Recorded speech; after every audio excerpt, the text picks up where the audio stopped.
Assalamualaikum warahmatullahi wabarakatuh. Kepada yang terhormat Pak Herman Ruswan Suwarno, SIMT, selaku dosen pengampu mata kuliah Supply Chain Management, dan teman-teman sekalian yang saya banggakan. Puji syukur marilah kita panjatkan kepada Allah Subhanahu wa taala dan salawat serta salam semoga tetap tercurahkan kepada Nabi Muhammad SAW. Dalam kesempatan kali ini kita akan mempresentasikan mengenai warehouse dan inventory yang akan dibawakan oleh kelompok 6. Adapun topik yang akan kita bahas yaitu mengenai gudang. Sebelumnya, perkenalkan nama saya Mega Putri Andiani, selaku moderator yang akan membimbing jalannya presentasi ini. Di sini ada anggota dari kelompok 6. Yang pertama ada Ali Abdul Mutakin, Edi Kosasih, Muhammad Ansarul Lubis, Mega Putri Andiani, saya sendiri, dan Meli Anissa Putri. Next. Next. Tanpa basa-basi lagi, presentasi dari kelompok 6 kita mulai. Materi pertama akan dijelaskan oleh saya sendiri. Di sini ada pengertian gudang. Pengertian gudang, pengertian gudang menurut Warman pada tahun 2010 adalah bangunan yang dipergunakan untuk menyimpan barang, bangunan, dan menyimpan barang dagangan. Jadi, gudang adalah tempat yang digunakan untuk menyimpan barang baik berupa bahan baku, barang setengah jadi, atau barang jadi. Materi selanjutnya akan dijelaskan oleh Meli Anissa. Kepada Meli, dipersilakan.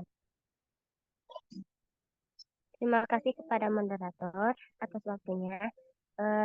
Di sini saya akan menjelaskan tentang fungsi gudang, di mana menurut Alwani, pada tahun 2009 peranan gudang dapat dikategorikan dalam 3 fungsi. Yang pertama, fungsi penyimpanan atau storage and movement, di mana fungsi paling mendasar dari gudang adalah tempat penyimpanan barang, baik bahan mentah, setengah jadi maupun barang jadi. Yang kedua, fungsi melayani permintaan pelanggan atau order fulfillment, di mana aktivitas menerima barang dari manufaktur atau supplier dan memenuhi permintaan dari cabang atau pelanggan menjadikan gudang sebagai fokus aktivitas logistik.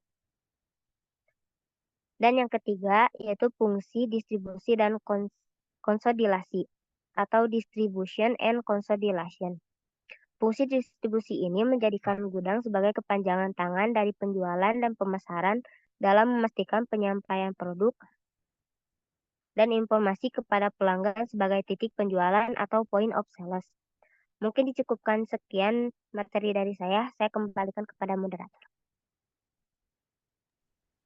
Baik, terima kasih kepada Meli Anissa yang telah menjelaskan mengenai fungsi gudang. Dan materi selanjutnya akan dijelaskan oleh Ali. Kepada Ali, saya persilakan. Baik, terima kasih kepada moderator atas kesempatannya.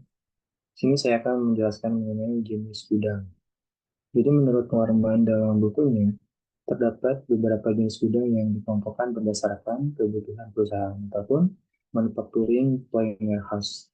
Terdapat 4 gudang. Yang pertama ada gudang operasional. Jadi gudang ini tuh biasanya digunakan untuk menyimpan raw material dan spare part yang nantinya akan digunakan dalam proses produksi. Kedua ada gudang perlengkapan. Gudang perlengkapan merupakan gudang yang digunakan untuk menyimpan perlengkapan yang akan digunakan untuk memperlancar proses produksi. Perlengkapan di sini itu merupakan barang yang digunakan untuk proses produksi, tapi tidak akan ditemui pada finish good ataupun barang jadi. Karena barang ini hanya berfungsi untuk membantu proses produksi. Setelah proses produksi berakhir, barang ini akan dikembalikan ke gudang perlengkapan. Yang ketiga, ada gudang pemberangkatan.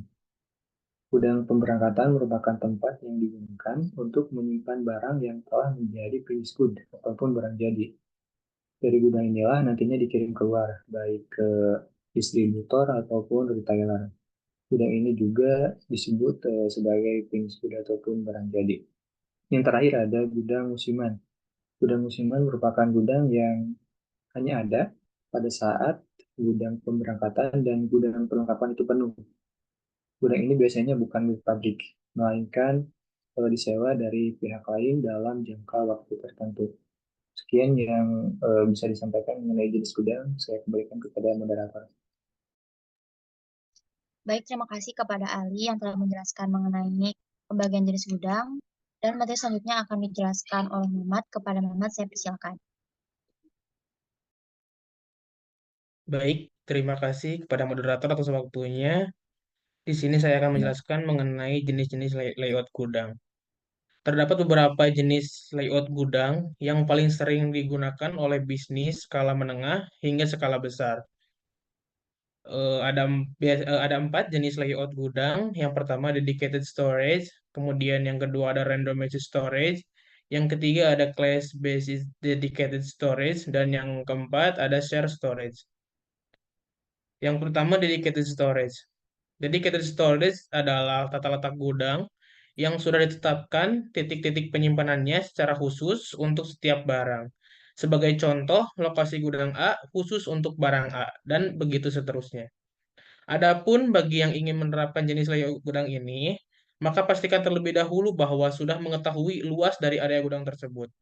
Hal ini akan membantu dalam menentukan seberapa banyak area yang dibutuhkan untuk penyimpanan berbagai jenis barang. Selain itu, usahakan juga untuk menggunakan area gudang secara maksimal. Tujuannya ya sudah pasti untuk menghemat biaya penanganan. Kemudian yang kedua ada randomized storage. Randomized storage adalah layout gudang yang bersifat relatif random, sehingga ada potensi penyimpanan barang-barang menjadi kurang teratur. Artinya, akan ada kemungkinan terjadinya perpindahan tata letak penyimpanan barang dari titik A ke titik B. Begitupun sebaliknya. Umumnya, jenis penyimpanan yang satu ini cenderung hanya memperhatikan jarak terdekat dengan lokasi pengambilan. Jadi, sebenarnya tata letak gudang seperti ini kurang efektif untuk dilakukan. Pasalnya, perpindahan lokasi barang yang tidak teratur akan membuat karyawan sulit saat akan memindahkan barang. Bukan hanya itu saja, jenis randomized storage ini juga dianggap kurang baik dari segi keamanan. Oleh karena itu, tidak heran jika metode ini cukup jarang digunakan. Mungkin sekian dari saya untuk penjelasan mengenai dedicated storage dan randomized storage. Saya kembalikan ke moderator. Baik, terima kasih Muhammad yang telah menjelaskan mengenai jenis-jenis layout gudang. Materi yang terakhir akan dijelaskan oleh Edi. Kepada Edi, saya persilakan. Baik, terima kasih moderator untuk waktunya. Untuk jenis layout gudang yang selanjutnya ada class based dedicated storage dan juga share storage ya. Di sini saya akan menjelaskan terlebih dahulu class based dedicated storage, di mana metode ini ialah suatu pendekatan dalam penyimpanan barang di gudang di mana produk dikelompokkan berdasarkan kategori atau kelas tertentu. Dan setiap kelas ini ditempatkan di area yang ditetapkan. Nah, ada keuntungan utama dari metode ini, ialah untuk meningkatkan efisiensi dan keteraturan dalam penyimpanan barang. Dengan klasifikasi yang jelas, karyawan ini dapat dengan mudah mengidentifikasi lokasi penyimpanan untuk setiap kelas produk dan mengatur gudang dengan lebih teratur. Namun, di sini juga ada keterbatasan dalam metode ini, yaitu terutama jika ada fluktuasi jumlah produk dalam setiap kelas. Jika ada peningkatan atau penurunan jumlah produk dalam satu kelas, maka mungkin diperlukan penyesuaian dalam alokasi ruang penyimpanan untuk memastikan kapasitas yang cukup. Selanjutnya ada metode share storage ya. Dalam metode ini area penyimpanan di gudang ini digunakan secara bersama oleh beberapa pelanggan atau entitas yang berbeda. Nah, keuntungannya adalah penggunaan ruang yang lebih efisien dan tentunya optimal. Dengan berbagi area penyimpanan, gudang dapat dimaksimalkan penggunaannya dan meminimalkan ruang yang tidak terpakai. Namun, yang harus diperhatikan ialah koordinasi yang baik dan sistem manajemen inventaris yang efektif diperlukan untuk memastikan bahwa barang dari setiap entitas dapat diidentifikasi dengan jelas dan tidak bercampur aduk. Mungkin sekian materi dari saya kembalikan ke moderator. Terima kasih. Baik, terima kasih kepada Edi yang telah menjelaskan mengenai bisnis gudang layout gudang. Mungkin dicukupkan. Terima kasih kepada anggota kelompok 6 yang telah menyampaikan presentasi dengan baik. Jelas, saya selaku moderator mohon maaf apabila ada kesalahan kata dan sikap. Sekian dan semoga bermanfaat materi yang telah disampaikan pada hari ini. Wassalamualaikum warahmatullahi wabarakatuh.